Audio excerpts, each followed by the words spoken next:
cut the taro.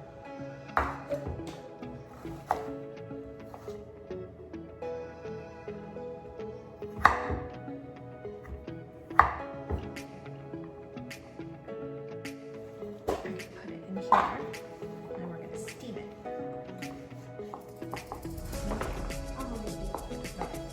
Okay, we're going to steam the taro Into this big, 15 minutes. and it has to go in the pot with hot water.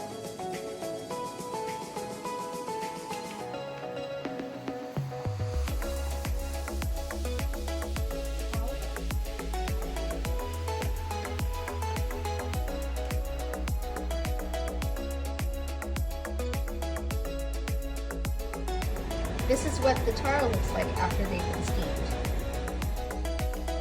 For each cup of steamed taro, pour it into the blender.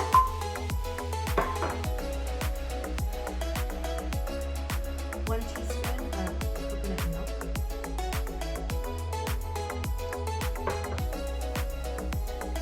Six tablespoons of water.